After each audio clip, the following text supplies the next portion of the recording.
विवाह में क्यों नाचा जाता है? विधान क्यों है?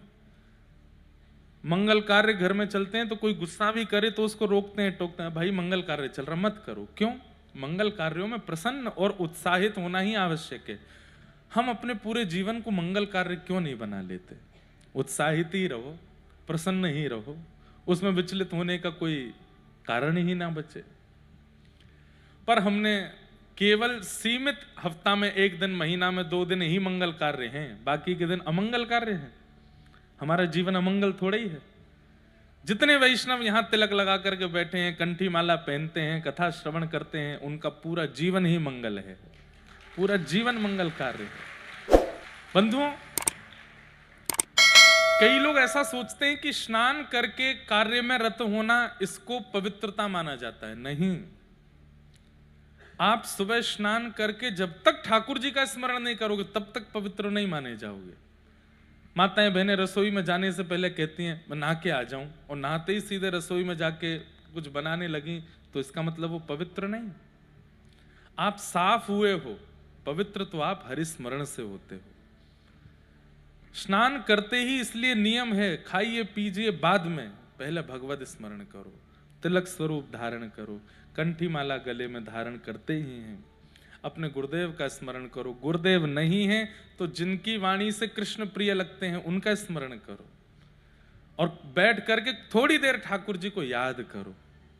उसके बाद आप पवित्र होते हो, फिर किसी कार्य में जाओगे वो मंगल होगा। गोसाई जी, हमारे श्रीमद वल्लभाचार्य जी महाराज की परंपरा की एक कथा आती है कि सेवा में गोसाई जी के पुत्र जा रहे थे, तो स्नान करके अपरस में जाते हैं। अपरस में जब वो जा रहे थे तो गोसाई जी ने पूछा कहाँ जा रहे हैं? तो बोले ठाकुर जी की सेवा करने जा रहे हैं। तो बोले आपकी अपरस खंडित हो गई, दोबारा ना के आओ। दोबारा स्नान करके आए, फिर पूछा कहाँ जा रहे हो? बोले ठाकुर जी की सेवा में जा रहे हैं। बोले फिर खंडित हो गई, फिर जाओ। तीसरी बार फिर स्नान करके आए, फिर पूछा कहाँ जा रहे हो? बोले सेवा। बोले फिर खंडित हो गई। तो उन्होंने सोचा क्या मेरे शायद बोलने से, सोचिए बोलने मात्र से, विचार मात्र से अपरस खंडित हो जाता है। तो उन्होंने फिर चौथी बार जब वो आए तो पूछा कहाँ जा रहे हो? तब कहा अपने हाथों को सौभाग्य प्रदान करने जा रहा हूं ठाकुर जी की सेवा का। बोले हाँ अब अपरस है, जाओ। ठाकुर जी को सेवा की आवश्यकता नहीं है, आपके शरीर को ठाकुर जी की सेवा से पवित्र होने की आवश्यकता है। ठाकुर जी को आवश्यकता नहीं।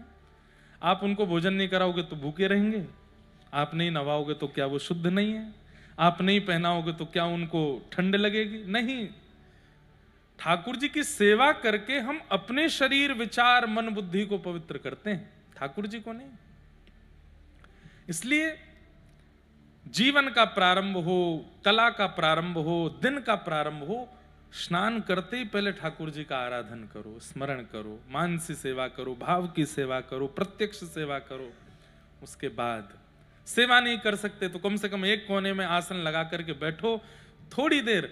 आप पे माला नहीं है तो कर माला करो, एक उंगली से 1 2 3 4 गिनते रहो। अब एक यहां पे गिन लिया, एक माला, एक में 10 बार गिनो, यहाँ पे 10 बार ठाकुर जी का नाम स्मरण करो, फिर दूसरी बार 10 बार करो। ऐसे 10 बार कर लोगे 100 हो गए, 8 और कर लो 108 हो गए। करमाला करो, ठाकुर जी का स्मरण करके जीवन का प्रारंभ करो। तो आप सबको इतना उत्साहित करने का भाव ही इसीलिए रहता है कि पूरी कथा में आप उत्साहित ही रहें। हमारी बात लिख लीजिएगा अगर आपके पास व्यवस्था हो। कहे तो मैंने पहले ही दिन दिया था कि कुछ लिखने की व्यवस्था रखो, पर आप लोग इतने गुणवान हैं कि आपके माथे में अपने आप ही लिख लेते हो आप। 2-4 माताएं दिखा रही हैं कि वो लिख रही हैं। श्रीमद् भागवत में प्रहलाद जी महाराज कहते हैं कि भगवत प्राप्ति कैसे होती है, सुन लीजिए। जितने युवा भाई बहन बैठे हैं और जितने भी बड़े बूढ़े भी बैठे हैं, आप कहोगे महाराज जी बार बार युवाओं को क्यों बोलते हो? क्योंकि भैया उन्हीं को, उनके पास अवसर है भगवत प्राप्ति का अभी भी। और जो बड़े बूढ़े हैं वो तो, उनके लिए तो ठाकुर जी व्यवस्था करके बैठे हैं, वैकुंठ में आ जाओ। सब तैयारी है। लेकिन युवाओं को तो यहां मिलें, इसलिए युवाओं को पहले ही हम संकेत कर देते हैं। प्रहलाद जी महाराज कह रहे हैं, प्रहलाद जी महाराज कह रहे हैं, इसका मतलब क्या समझिए, हम सब भक्तों के स्वामी अग्रगण्य सबसे आगे चल रहे हैं प्रहलाद जी। हम भक्तों के अग्रगण्य कह रहे हैं कि ठाकुर जी को प्राप्त करने के लिए क्या आवश्यक होना चाहिए अपने जीवन में। न दानम न तपो नेज्य न शौच्यम न व्रतानि च प्रीयते मलया भक्त्या हरिरन्यद् विडम्बनम। प्रहलाद जी कह रहे हैं, ना तो वो दान से मिलेंगे, आप पूरा दान कर दो। कई बड़े बड़े व्यापारी अपने व्यापार में शेयर रखते हैं ठाकुर जी का, हमारे बिहारी जी में भी, द्वारिका में भी, हमारे रणछोड़ में भी, श्रीनाथ जी में, इधर देखो यहां देखो, ध्यान से सुनो। और अपने ये श्रीनाथ जी के पास में तो सांवलिया सेठ हैं, सांवरिया सेठ में तो यही होता है, वहां तो आधे से ज्यादा व्यापारियों ने शेयर ही दे रखे हैं ठाकुर जी को। लेकिन उनका शेयर देने के पीछे कारण क्या है पता है? जय जय, अगर शेयर गिरे तो आपके गिरेंगे, हमारे नहीं गिरेंगे। तो देख लेना भाई, देखो वृंदावन की सेवा रीति कहती है ठाकुर जी पर आप भार मत बनिए, आप उनसे प्रेम करते हैं।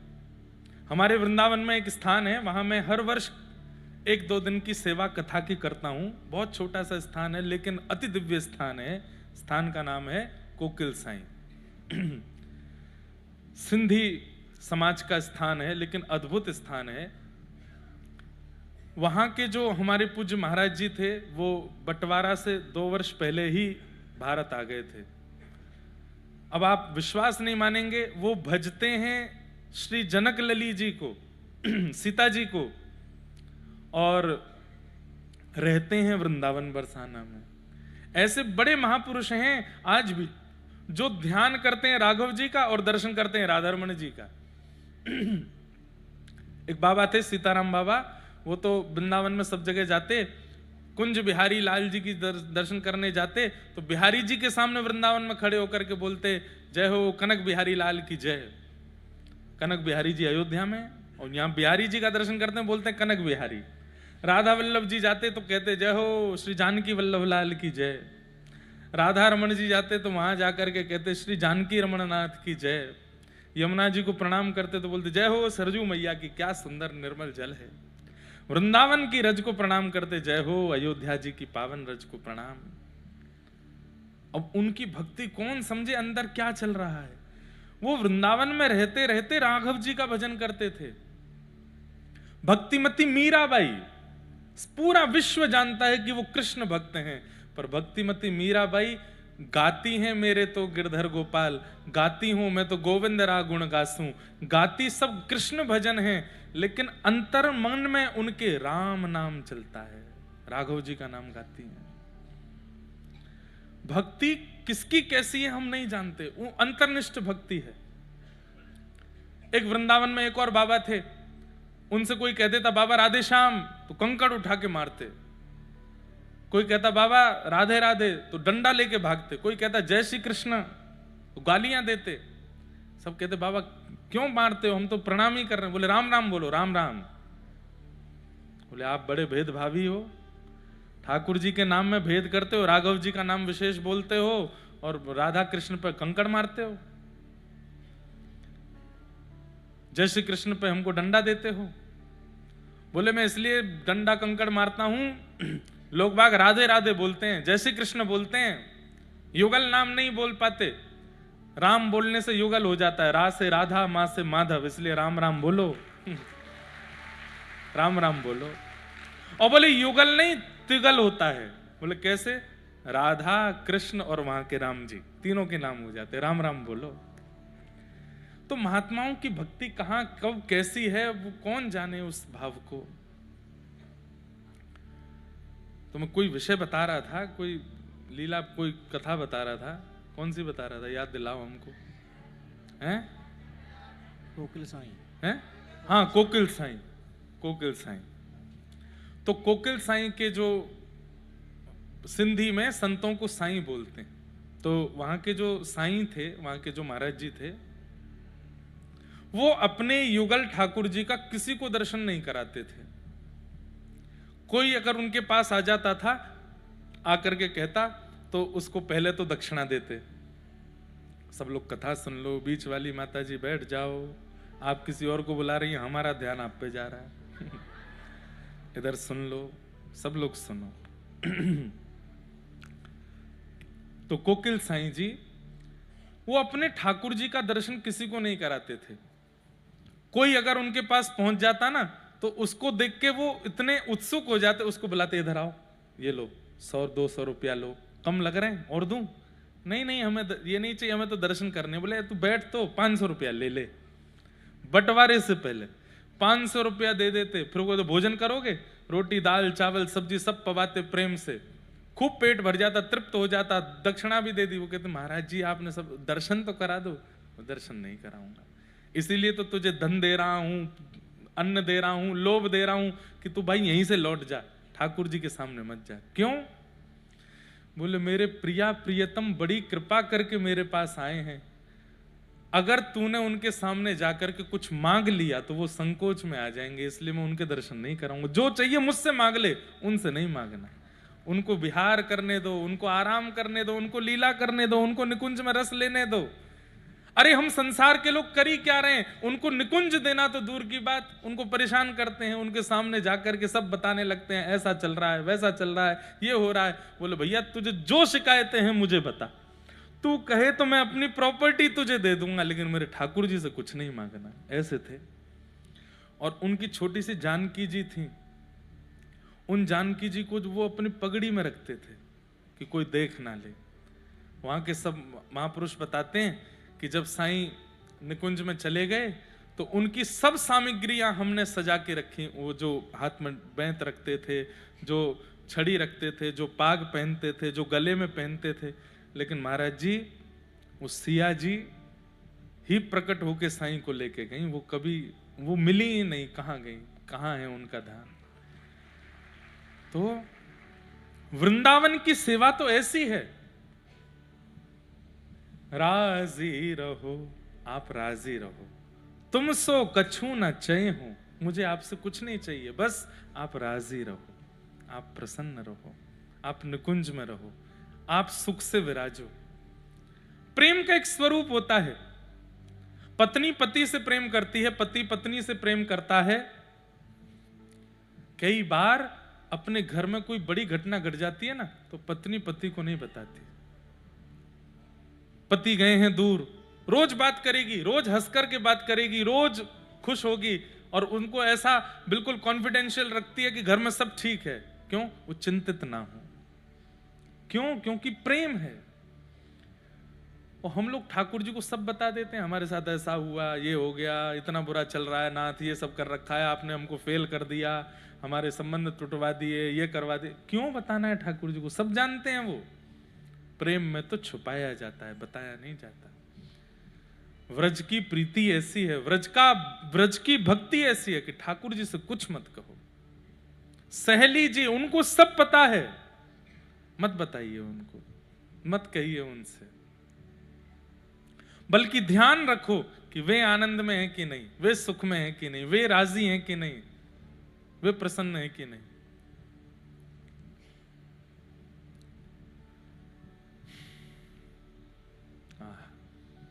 तो ऐसे सब भावना है। प्रश्न तो बहुत सारे आए हैं, लेकिन एक जरूरी लगा हमको, वैसे जरूरी सबके हैं।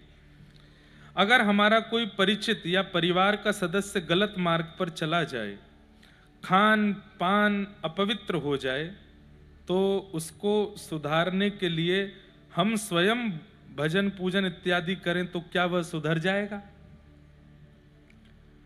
अब बुखार मुझे चढ़ा है, दवाई केजरीवाल जी खा लें। महाराज जी आप बिल्कुल निश्चिंत रहो, 104 बुखार, मैं पैरासीटामोल खा के आता हूं, अभी उतरेगा आपका बुखार। अगर कोई व्यक्ति व्यभिचारी है तो प्रहलाद जी के भजन से हिरण्यकश्यप सुधर जाना चाहिए था। राम जी को देख करके मंथरा को सुधर जाना चाहिए था। सन्मुख आते ही कुंभकर्ण की बुद्धि फिर जानी चाहिए थी। इनका प्रभाव होता है, ठाकुर जी की संगति का, वैष्णवों की संगति का, किसी अन्य के भजन का प्रभाव का असर होता है, पर सामने वाला व्यक्ति थोड़ा तो रास्ता प्रदान करे उस असर को भीतर आने के लिए, तो ही होगा, नहीं तो नहीं होगा। अब वो व्यभिचार पे व्यभिचार किए जा रहा है, बुरे से बुरे काम किए जा रहा है, बिल्कुल भी तनिक भर भी उसके अंदर कोई मार्ग नहीं है, आपके सद्भाव उसके अंदर प्रवेश करें, कैसे सुधर जाएगा? आप भजन कर रहे हो और वो सुधर जाए, ऐसा नहीं होगा। हाँ, ये हो सकता है कि आपके भजन से बहुत प्रसन्न ठाकुर जी हो गए, तब ठाकुर जी आपके समेत सब पर कृपा करेंगे। फिर अकेले उस पर नहीं, सब पर कृपा होगी। जैसे नरसिंह मेहता के पूरे परिवार पर कृपा हो रही है, पत्नी पर कृपा हो रही है, जो धरती पर नहीं है पिताजी, उनका श्राद्ध तक हो रहा है। तो ऐसा जरूर हो सकता है कि आपकी भक्ति से ठाकुर जी प्रसन्न होंगे आप पे और तब सब पे कृपा कर देंगे, लेकिन उसके लिए भजन स्थिति बहुत होनी चाहिए। लेकिन आपका भजन नित्य इसीलिए होता है, ये सुधर जाए, इसका काम सुधर जाए, इसके भावना सुधर जाए, इसके विचार सुधर जाएं, और वो व्यक्ति कोई परिवर्तन ही नहीं कर रहा है, तो फिर उसका कोई लाभ नहीं है। इसके लिए तो बस ठाकुर जी से प्रार्थना करो, नाथ हम भजन कर रहे हैं, पर आप इसको सद्बुद्धि देने का प्रयास करना। उसमें भी जबरदस्ती नहीं है नाथ। अगर ये गलत मार्ग पर चल के ही हमारा भला होना है तो फिर कोई बात नहीं, लेकिन हम अपना भजन करेंगे, आपकी प्रसन्नता के लिए भजन करेंगे। भजन किस लिए होता है यह भी विशेष बात है। आप किस लिए ठाकुर जी का स्मरण कर रहे हो, इसमें भी कहीं ना कहीं स्वार्थ ही तो है कि वो सुखी हो जाए, वो ठीक हो जाए, इसलिए हम भजन कर रहे हैं। स्वार्थ लाग कर ही सब प्रीति, स्वार्थ से भजन मत कीजिए। ठाकुर जी का भजन ठाकुर जी की प्रसन्नता के लिए कीजिए। नाथ ये व्यभिचारी है, आपको इसको सुधारना हो तो सुधारना, नहीं तो हम तो भजन कर ही रहे हैं आपका, ऐसी भावना होनी चाहिए। हमने पता नहीं यहां बताया कि नहीं, कुम्मन दास जी के 7 पुत्र थे, लेकिन कोई भी उनसे पूछता था तो वो कहते थे मेरे 1.5 पुत्र हैं। कितने पुत्र?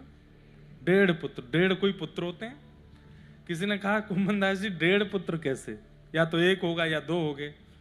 तो बोले कि 1 तो पूरा भक्त है इसलिए वो मेरा 1 पुत्र है, और 1 आधा भक्त है। बोले आधा क्यों है? बोले वो सत्संग नहीं करता, कथा नहीं सुनता, गुरुजनों को प्रणाम नहीं करता, बस गौ सेवा करता है, इसलिए आधा पुत्र है। तो 1 आधा पुत्र है और 1 पूरा पुत्र है, 1.5 पुत्र बोलते थे। तजोरे मन हरि विमुखन को संग। अगर कोई घर का सदस्य महाव्यभिचारी हो गया है तो आपको तो हृदय से त्याग ही करना चाहिए। संग रहो पर हृदय से कहो नाथ हमने बहुत समझाया, संभाला। हाँ, समझाना भी चाहिए, 3-4 बार तो रोकना टोकना चाहिए, फिर भी नहीं माने तो ठाकुर जी के भरोसे छोड़ो, आप देख लेना नाथ। अगर हो सके तो इसको विवेक देना, नहीं तो कोई बात नहीं, जो हमारे जीवन में लिखा होगा वो होगा। अब आप लगे हैं उसी के नाम से भजन करने में, उसके लिए सब करवाने में, उसके लिए ठाकुर जी कहेंगे वो व्यभिचार नहीं छोड़ रहा है, और तुम पूरा भजन खुद के लिए ना करके, मुझे मेरी प्रसन्नता के लिए ना कर, उसके लिए कर रहे हो, जानते हुए भी कि वो पापी है। ठाकुर जी को राजी करो, आपसे राजी हो गए तो सबसे हो जाएंगे, बस ये भाव रखो, ऐसा विचार करो। तो ऐसी भावनाएं हैं। आज हमें थोड़ा विलंब हुआ। आज जिस प्रांगण में हम लोग बैठे हैं, इस्कॉन का ये सुंदर प्रांगण है, वहीं बिल्कुल पंडाल में आप लोग अकेले कथा नहीं सुन रहे हैं, कम से कम कितनी गैया हैं? 200 गैया भी कथा सुन रही हैं। यहाँ गौ माता भी आज कथा का श्रवण कर रही हैं। तो आते ही हम पहले उनको प्रणाम करने के लिए गए। और गुजरात ने, हमको लगता है कि ठाकुर जी ने व्रज के बाद गुजरात को शायद इसलिए चुना कि वेद लक्षणा गौ माताओं में जो सबसे सुंदर और सबसे शुद्ध गौ माता का जो स्वरूप है गिर गाय, वो गुजरात से ही है, वो यहीं प्रकट हुई। शायद ठाकुर, क्योंकि गैयान के लिए ही ठाकुर जी दौड़ते हैं। पूरे भारतवर्ष की गायों में सब पवित्र हैं, सब अच्छी गैया हैं, पर गिर गाय को देख करके पता नहीं क्या एक मन बड़ा प्रफुल्लित हो जाता है। उनके रूप स्वरूप को देख करके मन ऐसा करता है कि बस अद्भुत हैं। एक अद्भुत सी पवित्रता, एक अद्भुत सा आकर्षण उनके स्वरूप में है। तो शायद इसीलिए ठाकुर जी ने द्वारिका को चुना व्रज के बाद। तो आज सब गायों को वंदन करने के लिए गए। हम तो देखो एक प्रार्थना आपसे करें, ये हमारी धृष्टता है कि आज 4 दिन हो गए और हम अभी तक ठाकुर जी का दर्शन करने भीतर नहीं जा पाए। उसके पीछे कारण ये कि या तो हम नहीं बचेंगे या फिर आप में से किसी को कुछ हो जाएगा, क्योंकि इतने बेकाबू हो जाते हैं सब। और ऐसा भाव रहता नहीं कि मंदिर में, चलो ये तो कथा प्रांगण है, वहां अगर अब व्यवस्था हो गई तो ठाकुर जी बहुत दंड देंगे। बोले तो कौन ने बुलाया, तू अपनी कथा करके निकल जा, हमारे निकुंज में आके काय को उधम मचा रहो। आज अगर आप लोग अनुकूलता समझे, आज तो चलो कृष्ण जन्म में, कल हमारी थोड़ी अनुकूलता समझ के हमको थोड़ा दर्शन करने दीजिएगा भीतर जाके, तो हमको सुख लगेगा। नहीं तो यही लगेगा प्रांगण भी प्रयोग में लिया, कथा करी और ठाकुर जी को देखा ही नहीं, निहारा ही नहीं। बहुत सुंदर यहाँ सेवा है, गैयाओं की इतनी अद्भुत सेवा यहाँ चल रही है। सबको हम बारंबार प्रणाम करते हैं, वंदन करते हैं और आज के प्रसंग में प्रवेश करते हैं। प्रसंग हमने कल कहा था कि भगवान ने उत्तरा के गर्भस्थ शिशु की रक्षा की। तत्पश्चात ठाकुर जी ने कहा कि भाई देखो अब सब कुछ ठीक हो गया, पांडवों महाभारत युद्ध जीत गए, उत्तरा के बालक पर ब्रह्मास्त्र चल रहा था वो भी शांत हो गया, द्रौपदी के 5 पुत्रों का वध हुआ, उसके दोषी को भी सजा मिल गई। अब मुझे आज्ञा दो, अब मैं द्वारिका जाऊं। और जैसे ही ठाकुर जी द्वारिका जाने की बात बोले, सब भावुक हो गए, रथ में आरूढ़ हो गए। अब सब बोल रहे हैं कि हम रोकें भी कैसे, इनका भी पूरा परिवार है वहां पर। और ठाकुर जी को कोई रोकने भी जाता तो बोले भाई क्यों रोक रहे हो, बोले कि रुक जाओ, हमारे तेरी तो एक पत्नी है, मेरी तो 16,108 है, और हर पत्नी के ये इतने बालक सब मेरी बाट निहार रहे हैं, सब पिता को देखे बिना बेचारे विचलित हो रहे हैं। दूसरी बात, पूरी द्वारिका नगरी में एक बात आपको सुनाएं, पूरी द्वारिका में एक महामारी जैसी फैल गई थी। क्या? ठाकुर जी के दर्शन के वियोग की महामारी। इतनी याद आ रही है सबको ठाकुर जी की। तो रुक्मणी जी ने पत्र लिखा है ठाकुर जी को कि आप जल्दी पधारो, नहीं तो द्वारिका जीवित नहीं बचेगी। तो ठाकुर जी बाध्य हो गए कि अब मुझे जाना है। कुंती ने भगवान की स्तुति गाई, बहुत सुंदर है, लेकिन उसके विस्तार में गए तो कृष्ण जन्म नहीं हो पाएगा। कुंती जी ने स्तुति गाई, ठाकुर जी स्तुति सुन के उन पर कृपा करके जैसे ही आगे निकले, तभी देखते हैं कि युधिष्ठिर रोने लगे। कई बार बंधुओं व्यक्ति का रुदन बता देता है कि किस कारण से रो रहा है। कोई व्यक्ति आपकी याद में रो रहा है, कोई व्यक्ति दर्द में रो रहा है, कोई व्यक्ति परेशानी में रो रहा है, कोई व्यक्ति चिड़चिड़ापन में रो रहा है। उसके रोने का तरीका बता देता है, हंसने के तरीके बता देते हैं कि व्यंग में हंस रहा है, प्रसन्नता में हंस रहा है, कि बनावटी हंस रहा है। हमारे पूज्य पिताजी कहते हैं कि व्यक्ति का मुखमंडल उसकी पूरी पहचान है। नेत्र, नासिका और मुस्कान, ये तीनों बता देते हैं कि व्यक्ति चिड़ा हुआ है, प्रसन्न है, भक्त है, अभक्त है, स्वार्थी है, निस्वार्थी, सब पता चल जाता है। तो भगवान रुदन से पहचान गए, ये सब तो मेरी याद में रो रहे हैं कि मैं जा रहा हूं, पर ये युधिष्ठिर के रुदन से पता चल रहा है कि ये किसी और कारण से रो रहा है। इसलिए इतने भावुक लोगों में ठाकुर जी ने युधिष्ठिर को बुलाया। क्या बात है, क्यों रो रहे हैं आप? युधिष्ठिर जी ने तुरंत कारण बताया। बोले मैंने कितनी माताओं को विधवा कर दिया, मैंने कितने बालकों को अनाथ कर दिया। अगर मैंने महाभारत युद्ध ना किया होता तो इतनी माताएं प्रसन्न होती, इतने बालक अपने पिता की गोद में बैठे होते। मैंने अपनों को मार दिया। अरे कौरव कौन है? मेरे अपने ही तो थे, मेरे गुरु ही तो थे, मेरे बड़े ही तो थे, सबको मार दिया मैंने। अब मुझे नरक जाने से कोई नहीं रोकेगा। ठाकुर जी बोले अविश्वास, छाया बनकर के मैं खड़ा हूं साथ में, फिर भी रो रहा है। छाया बनकर के पग पग पर, अरे मैं सुदर्शन चक्रधारी अपना सुदर्शन रख करके रथ हाँक रहा हूं अर्जुन का, तब भी इसको मुझ पे भरोसा नहीं है। अब भी इसको यह भय लग रहा है कि ये बंधुओं उन सबको बोली जा रही है बात जो ठाकुर जी की सेवा करते हुए भी अपने जीवन में आने वाली परिस्थितियों से रोने लगते हैं। ठाकुर जी कहते हैं महल छोड़ करके तेरे घर की एक छोटे से कोने में बैठा हूं मैं, किसके लिए? तेरे लिए, और तू फिर भी रो रहा है क्योंकि अविश्वास है मेरे प्रति। इसलिए बंधुओं, ठाकुर जी पर मैंने पहले दिन ही कथा में कहा, ठाकुर जी से बलवान दुनिया में कोई नहीं है सिवाय अविश्वास के। अविश्वास आते ही ठाकुर जी भी बैक स्टेप ले लेते हैं, पीछे हो जाते हैं, अब तू संभाल ले अपने आप को। हम ये नहीं कहते कि हाथ पे हाथ धरे बैठे रहो, जीवन में आने वाली परिस्थिति से जूझिए, लड़िए, दिमाग लगाइए, जो कर सको करिए, पर विचलित मत होइए। कई बार टूट जाते हैं, हम भी टूट जाते हैं अपनी परिस्थितियों से, आप भी टूटते हैं, पर तुरंत संभालिए, ठाकुर जी बैठे हैं ना, सब मंगल करेंगे, इसमें मेरा मंगल ही होगा। इसीलिए आप मान लीजिए अमंगल कार्य भी अगर होगा और आपने ये सोच लिया कि नहीं ठाकुर जी ने इसमें मेरा मंगल सोचा है, तो वो मंगल ही होगा। विश्वास अमंगल को मंगल में परिवर्तित कर देता है। जानकी नाथ सहाय करे जब, कौन बिगाड़ करे नर तेरो। जानकी नाथ सहाय करे जब, कौन बिगाड़ करे नर तेरो। और जानकीनाथ सहाय करते कब हैं? जब व्यक्ति का आंख नाक कान सब बंद करके भरोसा है ठाकुर जी पे, ये सब संभाल लेंगे। ठीक है, गिरावटें आ रही हैं, मुश्किलें आ रही हैं, परेशानियां आ रही हैं, कोई बात नहीं, इसमें कोई मंगल ही होगा मेरा। बंधुओं, अति पीड़ा ही अंत में सुख देके जाती है। ऐसे ही जीवन में आने वाली अति विपत्ति ही जाते जाते बहुत सुख देके जाती है। बस प्रतीक्षा करे और विश्वास रखे, भरोसा ना टूटने दे। ठाकुर जी ने देखा, युधिष्ठिर तूने एक बार भी ये विचार नहीं किया कि मेरे साथ खड़ा कौन है।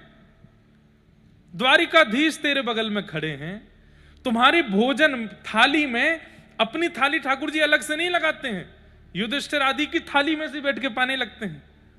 तब भी तुझे रोना आ रहा है, तब भी तुझे अविश्वास हो रहा है, तभी तुझे चिंता हो रही है,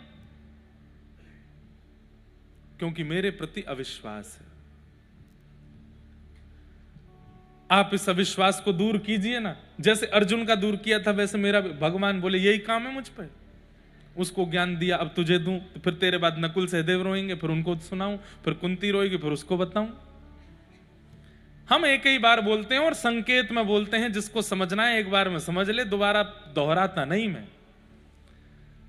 तो बोले फिर मेरा अविश्वास कैसे जाए? बोले कि मैं एक बार बोलता हूं, फिर मेरे भक्त बार बार बोलते हैं। एक मेरा भक्त है, वो तेरे अविश्वास को दूर करेगा। कौन? बाणों की सैया पर लेटे हैं भीष्म पितामह। चलो, और एक बात और, भीष्म पितामह को इच्छा मृत्यु का वरदान है। जब तक उनकी इच्छा नहीं होगी मर नहीं सकते, चाहे बीच से अलग हो जाएं। तो मृत्यु देवी सामने खड़ी है भीष्म पितामह के, और भीष्म पितामह से कह रही है मैं आऊं। भीष्म पितामह कह रहे हैं खबरदार, खड़ी रहे, बिल्कुल आना नहीं। कब तक नहीं आना? बोले जब तक श्याम सुंदर मेरे सामने ना आ जाएं, मैं उनको रूप को ना निहार लूं, अपने मन के भाव उनके चरणों में ना कह दूं, वो मुझे देख ले मैं उनको देख लूं, तब तक हे मृत्यु देवी आना नहीं। बंधुओं, ऐसी इच्छा मृत्यु हर वैष्णव को रखने की छूट है। आप आज से एक नियम बना लीजिए, हम ठाकुर जी से कुछ नहीं मांगेंगे, लेकिन एक बात मांगेंगे, क्या? कि नाथ, जब तक आप मेरे सामने आ ना जाओ, मृत्यु मेरा स्पर्श ना करे। मृत्यु आए ही तब जब आपके दर्शन हो जाएं। ये नित्य मांगना प्रारंभ कर दो। हनुमान जी से मांगो, शंकर जी से मांगो, अंबे मैया से मांगो, ठाकुर जी से मांगो, संतों से मांगो, वैष्णवों से मांगो। बोले जीवन में सुख दुख कर्म ये सब मैं निर्माण कर लूंगा, मेरा अंत मेरे हाथ में नहीं है, वो ठाकुर जी के हाथ में। इसलिए मैं अंत मांगता हूं कि ठाकुर जी की सन्निधि में अंत हो मेरा, और मुझे कुछ नहीं चाहिए। हम धन मांगते हैं ठाकुर जी से, ठाकुर जी कह रहे हैं पाम दिए, हाथ दिए, बुद्धि दिए, कमा ले। हम सुख मांगते हैं ठाकुर जी से, ठाकुर जी कह रहे हैं सब कुछ है तेरे पास, अपने आप निर्माण कर ले। सब कुछ निर्माण करने की सामर्थ्य हम सबके पास है, लेकिन अपने अंत को निर्माण करने की सामर्थ्य हमारे पास नहीं है। बहुत बड़ा डांसर था विश्व का, उसने अपने शरीर को सुंदर बनाने के लिए खूब कुछ किया, करोड़ों रुपया खर्च कर दिए, डॉक्टरों को बुला करके 24 घंटे एम्बुलेंस साथ में ही रखता था, लेकिन मृत्यु को टाल नहीं पाया। लोग कहते हैं वो सबसे शक्तिशाली देश है, वहां का राष्ट्रपति भी बुलेट प्रूफ गाड़ी में ही चलता है। क्यों? उसको पता है मृत्यु मेरे वश में नहीं है। लेकिन हरि नाम कहने वाले, राम नाम कहने वाले, ठाकुर जी का गुणगान कहने वाले कह सकते हैं कि मृत्यु भी मेरे वश में है, मैं चाह जाऊं तो तभी मेरी मृत्यु होगी। कितने नाम गिनाऊं आपको? धर्म सम्राट स्वामी श्री करपात्री जी महाराज अपने अंतिम समय से पूर्व, ठाकुर जी के धाम गमन से पूर्व, मैंने अपने पूज्य नाना जी से सुना, स्वयं मौन हो गए और सब शिष्यों को बता दिया कि अब क्षण आ रहा है। अपने जो अंतिम क्रियाएं सबको बता दी और मौन हो गए। उस मौन अवस्था में हमारे पूज्य नाना जी ने उनको जाके भागवत जी का पाठ सुनाया। कहते हैं स्वयं ही बता दिया पहले। हमारे पूज्य पिताजी महाराज के पूज्य गुरुदेव, मेरे दादा गुरुदेव, अनंत श्री विभूषित श्री भागवत के सचल विग्रह श्री रामानुज प्रपन्नाचार्य गुरु जी महाराज, क्षण अंतिम आ गया, लेकिन प्रतीक्षा कर रहे हैं कि जब तक मेरा शिष्य नहीं आएगा तब तक मैं प्राण नहीं त्यागूंगा। हमारे पूज्य पिताजी कोटा में कथा कर रहे थे, संदेश भिजवाया 96 की बात, 96, हम 6 महीने के थे तब। पूज्य पिताजी महाराज आए, जब कक्ष में आ गए, बिल्कुल अवस्था जाने की थी। पिताजी जैसे ही आए, बोले गुरुदेव भगवान, तो इशारे में बोले कि जल्दी अपनी गोद में मेरा सर रखो। गोद में सर रखे, बोले भागवत जी के श्लोकों का गान करो। पिताजी जिनको पढ़ाया गुरु जी ने, उनसे जब भागवत जी के श्लोक सुने, तब श्री कृष्ण गोविंद हरे मुरारे, हे नाथ नारायण वासुदेव कह करके भगवत धाम को प्रस्थान किया। हमारे पूज्य नाना जी एक दिन पहले ही पूरी योजना बता दी कि जब मेरे प्राण जाएं तो ऐसा ऐसा करना। सारी व्यवस्थाएं करवा करके अगले दिन ही चले गए। मैं तो इस बात को प्रमाणित मान चुका हूं कि अगर भक्त चाह ले, अपनी भक्ति के प्रभाव से इच्छा मृत्यु प्राप्त कर सकता है। पर इच्छा मृत्यु ये नहीं होनी चाहिए कि मेरे प्राण दुबई में निकलें जूस पीते हुए, मेरे प्राण बंबई में साइड सीन देखते हुए, अपने प्रिय क्या बोलते हैं उसको, अभिनेता को देखते हुए प्राण जाएं, वो वाली पिक्चर देखते हुए, ये खाते हुए, आहा महाराज श्रीखंड की चम्मच अंतिम मुख में जावे और मुंह में घुल रहे हो तभी प्राण निकल, ये सारे अंतिम, ये भोग वस्तुओं के साथ में अंतिम इच्छा मत रखिएगा। श्री गंगा जी का तट हो, यमुना का वंशीवट हो, मेरा सांवरा निकट हो, जब प्राण तन से निकले, पीतांबरी कसी हो, मुखड़े पे एक हंसी हो, छवि मन में ये बसी हो, जब प्राण तन से निकले। इतना तो कहना स्वामी, जब प्राण तन। मेरी प्रार्थना मान लीजिए, अपनी नित्य की दिनचर्या के प्रारंभ में जो आप अपनी आराधना करते हैं, ठाकुर जी की सेवा करते हैं, उनमें आप ठाकुर जी से प्रार्थना करते हैं कि नाथ मुझसे कोई अपवित्र क्रिया ना हो, मेरा दिन अच्छा जाए, मंगल जाए, सब बातें कहते हैं। अंत में एक बात और कहा कीजिए, नाथ जब प्राण जाए ना, उस समय कैसे भी करके वृंदावन हम पहुंच जाएं। हम वृंदावन में हों, यमुना जी के तट पर बैठे हों, खूब सुंदर प्रसाद पाली हो, गिरिराज जी की परिक्रमा हो गई हो, राधा रमण लाल, राधा वल्लभ लाल, श्री बिहारी जी चित्त में विराजमान हो, और वैष्णव रसिक संत हमारे सामने बैठे हों, उत्ताल कीर्तन चल रहा हो, हरे कृष्ण कृष्ण कृष्ण हरे हरे, हरे राम राम राम हरे हरे, युगल नाम चल रहा हो, राधे कृष्ण, और वो कानों से प्रवेश कर रहा हो, कानों से हरि नाम जा रहा हो, नेत्रों से दर्शन जा रहे हो, मुख से प्रसाद जा रहा हो, रोम रोम में ब्रज की रज जा रही हो, और उसी समय नाथ हमारे प्राण निकल जाएं, बस ये चाहिए हमें। नित्य मांगिए। अच्छा, रोज बदल मत देना, हर दिन बदलाव मत कीजिए अच्छा मृत्यु में। नहीं नाथ, वृंदावन दूर है, डाकोर जी में ही चले जाएं, द्वारिका में ही हो जाएं। नहीं, एक निर्माण कर लीजिए कि प्राण जाएं तो ऐसे जाएं, और बस उसी की प्रतीक्षा करिए। रोज रट लगाइए ठाकुर जी से, ऐसे जाने प्राण। तो युवा भाई लोग ये ना सोचें कि अभी तो महाराज जी जीवन शुरू हुआ, तुम प्राण जावे की बात सिखा रहे हो। देखो भैया, बचपन से रट लगाओगे तो शायद 55 में जाकर के आपकी सुन ली जाएगी। 55 में रटना शुरू करोगे तो फिर शमशान में ही जाके सुनी जाएगी। इसलिए बचपन से ही बोल लो। ये भी प्रहलाद जी महाराज कहते हैं, कौमाराचरेत प्राज्ञो धर्मान भागवतान इह। कुमार अवस्था से ठाकुर जी से बात करना शुरू कर दीजिए, अपनी भावनाएं बताना शुरू कर दीजिए, अपनी भगवत इच्छाएं बताना शुरू कर दीजिए कुमार अवस्था से। कुमार अवस्था युवा से पहले वाली होती है, जब थोड़े थोड़े रेशे आने शुरू होते हैं, उसको कुमार अवस्था कहते हैं। तब से ही लग जाओ। कुमार निकल गई है तो युवा से लग जाओ भैया, वृद्ध तक मत आने दो बात को, कुमार अवस्था से ही लग जाओ। तो ठाकुर जी बोले, हे युधिष्ठिर जी, अब तो भीष्म पितामह ही ज्ञान देंगे आपको, चलो। यहां भीष्म पितामह बाणों की सैया पर, बंधुओं एक कांटा हमको लग जाता है तो पूरे विचलित हो जाते हैं हम। हजारों बाण लगे हैं भीष्म पितामह को, एक एक बूंद करके रक्त गिर रहा है प्रत्येक रों से। इतने भयावह कष्ट में भी भीष्म पितामह प्रतीक्षा कर रहे हैं, मेरे श्याम सुंदर आ रहे होंगे। बंधुओं, भीष्म पितामह अद्भुत पात्र हैं महाभारत के। संग किया कौरवों का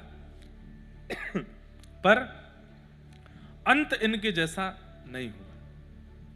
आप लोग कहेंगे महाराज जी, जब वो इतने ज्ञानी थे, इतने भक्त थे, तो उनको इतना विवेक नहीं आया कि मैं कौरवों का संग ना करूं, पांडवों का संग करूं? कई बार बंधुओं, विवेकी व्यक्ति जानबूझ करके करता है कई क्रियाओं को। उसको पता है कि मैं गलत कर रहा हूं, लेकिन वो फिर भी उसके मन में क्या चल रहा है वो वही जानता है।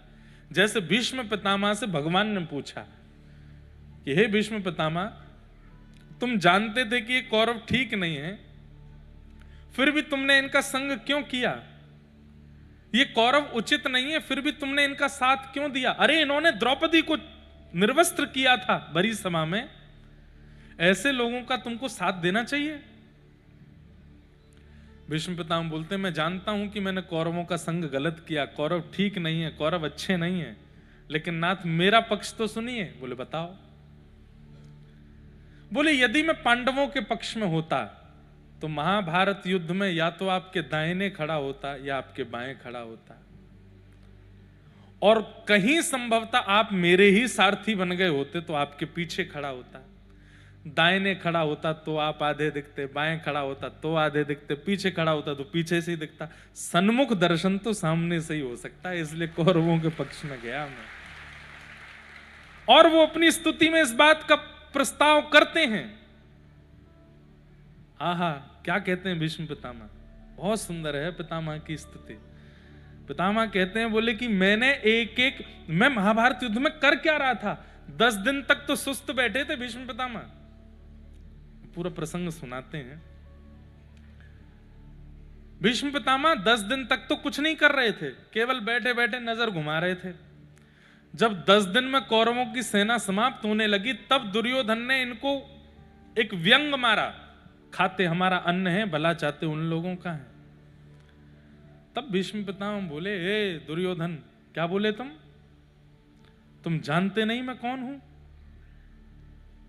अगर अपनी पर आ जाऊं तो एक दिन में पूरे महाभारत युद्ध को विश्राम कर सकता हूं। तो दुर्योधन ने ये और कह, करिए ना फिर, बोल क्यों रहे, करिए। पितामह भीष्म बोले कल जो होगा वो तो तू बाद में देखना, उससे पहले मेरी एक बात सुन। बोले क्या? तेरी पत्नी का नाम क्या है? बोले भानुमति, उसको भेजना मेरे पास, ऐसा आशीर्वाद दूंगा उसको, अखंड सौभाग्यवती भव। नहीं मरेगा तू। अब जब तू मुखिया ही नहीं मरेगा तो फिर महाभारत युद्ध तो तेरे पक्ष में जाएगा ना। जब तक मुख्य राजा नहीं मरता तब तक युद्ध चलता रहता है। तेरी पत्नी को जब अखंड सौभाग्यवती का आशीर्वाद दे दूंगा, इसका मतलब तुझे जीवित रहना पड़ेगा, फिर तो महाभारत युद्ध तू ही जीतेगा। कल से तो मैं करूंगा सो करूंगा, लेकिन आज रात्रि तेरी पत्नी को आशीर्वाद देता हूं। जैसे ही संध्या से निवृत्त हूं, अपनी पत्नी को भेज देना, उसको आशीष दे दूंगा, अपने संपूर्ण जीवन के संध्या का फल उसको दे दूंगा। बात तो हो रही थी भीष्म पितामह और दुर्योधन के बीच में, पर कान खड़े हो गए ठाकुर जी के। भानुमति अगर कहीं रात में पहुंच गई भीष्म पितामह के पास तो धरे रह जाओगे द्वारिकाधीश, कुछ नहीं कर पाओगे, क्योंकि ये भीष्म पितामह हैं। ठाकुर जी भी जानते हैं कि एक व्रतधारी का, एक तपस्वी का, एक नियम से रहने वाले का बल कितना होता है। ठाकुर जी बोले मैं ठाकुर जी होते हुए भी कुछ नहीं कर पाऊंगा। फिर भगवान ने रात भर, शाम को योजना बनाई, बोले क्या करूं क्या करूं, भानुमति से पहले कोई द्रौपदी पहुंच जाए तो बहुत बढ़िया होगा।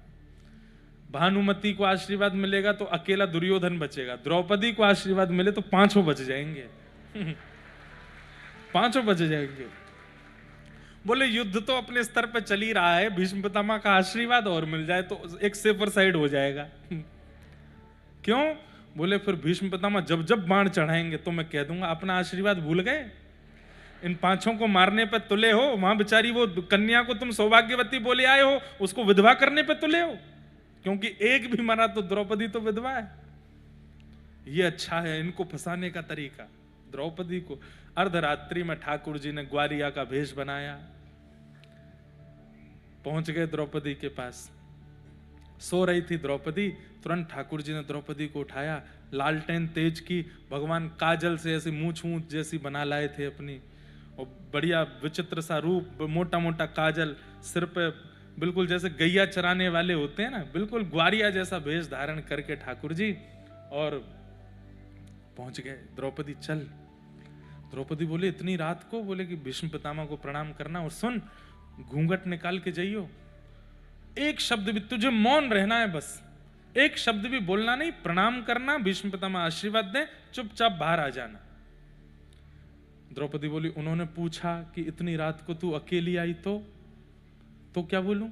बोले बोल देना हमारा ग्वारिया आया है साथ में, मैं बाहर बैठा रहूंगा, इसके अलावा कुछ मत कहना।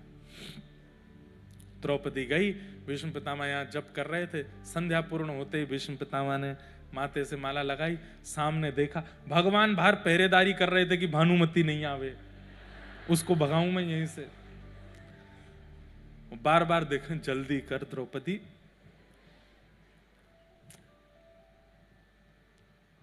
कितना प्रेम करते हैं ठाकुर जी अपने भक्तों से, क्या क्या कर देते हैं। और आपको बताऊं एक प्रसंग तो ऐसा भी आता है कि द्रौपदी को चलने में देरी हो रही थी तो ठाकुर जी क्यों नहीं चल पा रही, तो वो बोलती कि मैं ऐसी जूती पहन के आई कि इसमें तेज नहीं चल सकती।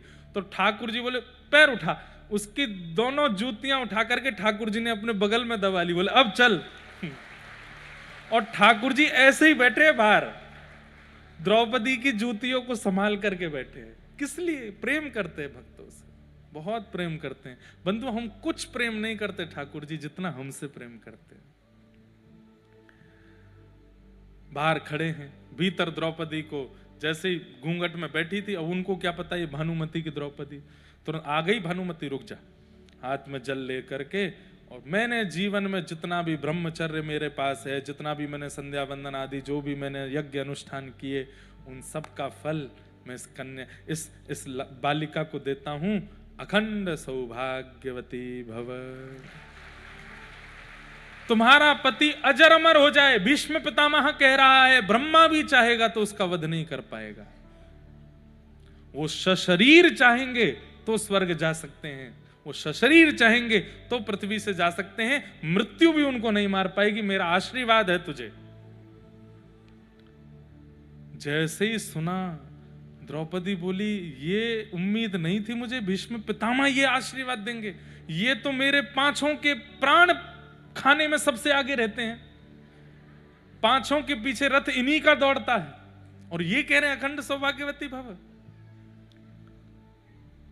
थोड़ा इनको जिम्मेवारी समझा दूं इनकी। फिर तुरंत द्रौपदी ने अपना घूंघट उठाया। तो याद रहे पितामह, पांचों में से एक को खरोंच भी नहीं आनी चाहिए। पितामह ने जैसे ही देखा, द्रौपदी तू कहां से आई भीतर? मैंने तो भानुमति को बुलाया था। अच्छा, और मैं आ गई तो इसमें कुछ बुराई है? पितामह, मैं बहुत छोटी हूं, पर इसको आप नियति नहीं समझेंगे कि भानुमति को आना था और अचानक मेरे मन में इच्छा आ गई और मैं आशीर्वाद लेने आ गई। शायद परमात्मा भी चाहता है, प्रकृति भी चाहती है कि विजय पांडवों की हो, इसीलिए तो मुझे आशीर्वाद मिला। भीष्म पितामह के नेत्र सजल हो गए। बोले, मन से तो मैं क्या हूं ये प्रकृति जानती है। मैं रह भले ही कौरवों के पक्ष में रहा हूं, लेकिन अब विजय तो पांडवों की होगी, कोई नहीं हरा सकता। द्रौपदी बोली, अच्छा मैं चलती हूं। जैसे ही द्रौपदी जाने लगी, पितामह भीष्म, रुको रुको रुको, तुम अकेली आई हो यहां पे? द्रौपदी बोली, अब फंसी। नहीं, अकेली तो नहीं आई हूं, ग्वारिया। ग्वारिया? हम भी तो देखें ऐसा कौन सा ग्वारिया जो शेर के बाड़े में आ गया, जरा बाहर तो चलो। भीष्म पितामह के सामने बोलने की जरूरत नहीं करता कोई, और रात्रि में द्रौपदी को लेकर के आ गया। ये कोई ग्वारिया बहुत बुद्धिमान लगता है। आप बड़े आदमी हैं, आप ग्वारिया से मिलते अच्छे लगे, यहीं बैठे रहो। आप कहां? नहीं नहीं नहीं, मुझे लेके चलो। तेरे मन में रात में ही आशीर्वाद लेने की इच्छा क्यों प्रकट हुई? दिन में भी आ सकती थी। बाहर जाकर के देखा तो दोनों जूती दबाए ठाकुर जी बैठे। भीष्म पितामह बोले, कहां है ग्वारिया? दो पटक तो ठाकुर जी को वहीं लगी। बोले, अब गए। इधर हैं साहब जी? बोले, इधर आ। ठाकुर जी समीप आए, लालटेन ऊपर करके तेज की लो। द्रौपदी, ये ग्वारिया देखा देखा सा लगता है कहीं। पगड़ी उतारो अपनी। जैसी पगड़ी उतारी, घुंघराले केश ठाकुर जी के खिल गए। मोर पिछ जो दबा हुआ था पाग के अंदर, वो प्रकट हो गया। भीष्म पितामह ने अपने उपरना से वो मूछ मूछ बना के आए थे, सब मिटाई। आहा, अब देखो, जब मुख्य किरदार मंच पर आता है ना, तो सामने लाइटमैन तुरंत फोकस डालता है उस पर। चंद्रमा तो था द्वितीया का, लेकिन ठाकुर जी की छवि अंधेरे में दिख नहीं रही थी, तो पूर्णिमा प्रकट हो गई, तुरंत ठाकुर जी को दिखा दिया। भीष्म पितामह ने देखा तो ये है तेरा ग्वारिया सखा है, छलिया कपटी माखन चोर। ये सब विचित्र क्रियाएं करते हुए तुझे जरा भी मन में लज्जा नहीं होती?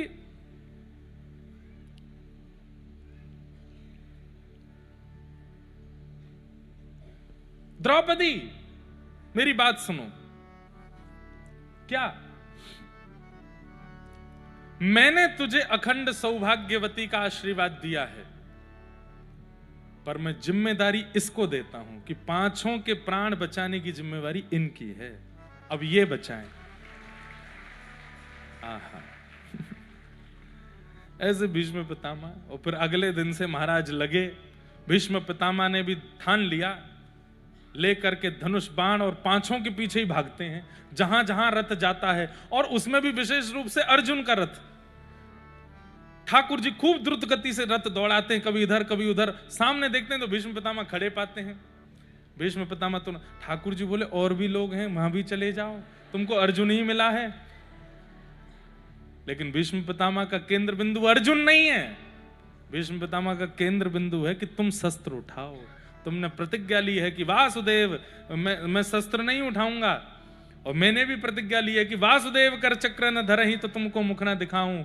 लाजत है मेरी गंगा जननी, मैं शंतनु सुत न कहाऊं।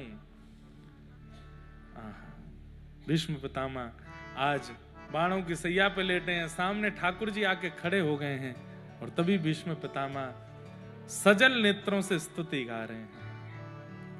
इतिमतिरुपकल्पिता वितृष्णा भगवत सात्वत पुंगवे विभुम्ने स्वसुखमुपगते क्वचिद्विहर्तुं प्रकृतिमुपेयुषि यद्भव प्रवाह त्रिभुवनकमनं तमालवर्णं रविकरगौरवराम्बरं दधाने वपुरलककुला वृताननाब्जं विजयसखेरतिरस्तु मेन वद्या। बहुत सुंदर स्तुति गाई। भीष्म पितामह कह रहे हैं कि नाथ, मेरी मति की आज इति हो गई है। इति मतलब विश्राम। मैंने जिस मति से कौरवों का संग किया उसको विश्राम करके मैं आपकी स्तुति गा रहा हूं। और भीष्म पितामह कहते हैं, नाथ, जाने से पहले एक अंतिम कार्य आपसे करवाना चाहता हूं। पितामह बोले, क्या? मेरी एक बेटी है कुंवारी, उसका ब्याह करना है। पिता के लिए एक बहुत बड़ा एक कार्य हो जाएगा कि वो जाने से पूर्व अपनी पुत्री का कन्यादान कर दे। पितामह, तुम तो बाल ब्रह्मचारी हो, तुम्हारी पुत्री कहां से आ गई? तब भीष्म पितामह कहते हैं कि आपने मति रूपी पुत्री दी है सबको, और ये मति रूपी पुत्री स्वयंवर करती रहती है 24 घंटा। देखो कितनी सुंदर बात। मति हमारी पुत्री है और वो पुत्री क्या करती है? आए दिन स्वयंवर रचाती है। स्वयंवर मतलब वो स्वयं चुनती है कि मुझे इससे मिलना है, इसके पास जाना है, इसका वर्ण करना है, इसको स्वीकार करना है। किसी की मति दुर्विचारों में पड़ी रहती है, किसी फिर बदलती रहती है, कभी कहीं कभी कहीं कभी कहीं, स्वयंवर ही करती रहती, चैन नहीं कर पाती कि मेरा अपना एक ठौर है कौन सी। संसार में वही व्यक्ति हार रहा है जो अपनी मति के वर का चयन नहीं कर पाया।